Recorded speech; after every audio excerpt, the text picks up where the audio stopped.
মুলাদি উপজেলা কর্তৃক আয়োজিত শহীদ প্রেসিডেন্ট জিয়াউর রহমানের ৪৪তম শাহাদাত বার্ষিকী উপলক্ষে আজকের আলোচনা সভার মুলাদি উপজেলা বিএনপির সম্মানিত আহ্বায়ক প্রফেসর রিয়াজুল্লাহ স্যার উপস্থিত আছেন।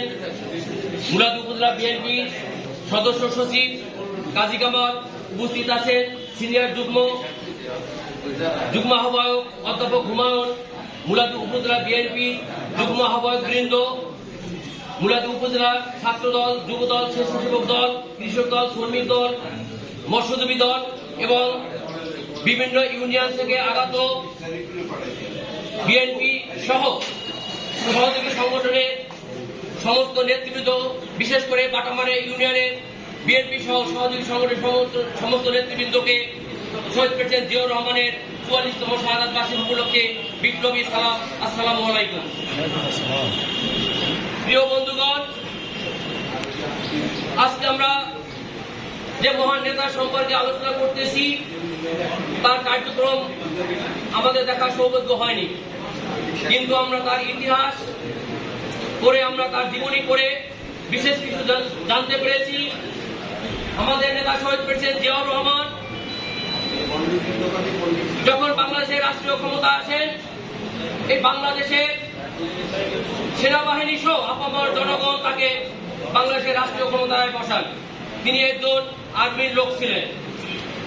প্রিয় বন্ধুগণ, শহীদ প্রেসিডেন্ট জিয়াউর রহমানের উদারতা, দেশপ্রেমিক, দেশের উন্নয়ন, ১৯ দফা কর্মসূচি বাংলাদেশের উন্নয়নের রূপরেখায় পরিণত হয়েছে।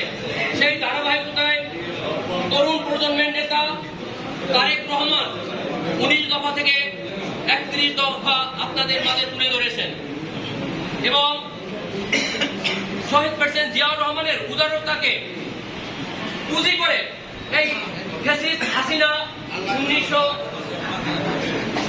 ১৯৮১ সালে ১৭ই মে বাংলাদেশে আগমন করে এবং শহীদ প্রেসিডেন্ট জিয়াউর রহমানের তার উদারতার হিসাবে তাকে বাংলাদেশে আনেন, রাজনীতি করার সুযোগ করে দেন।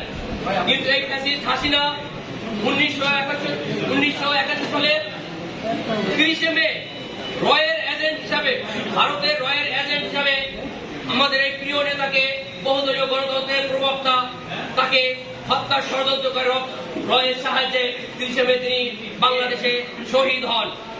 বাংলাদেশ থেকে হারিয়ে গেল একজন উজ্জ্বল নক্ষত্র, একজন বাংলাদেশের উন্নয়ন রাজনীতি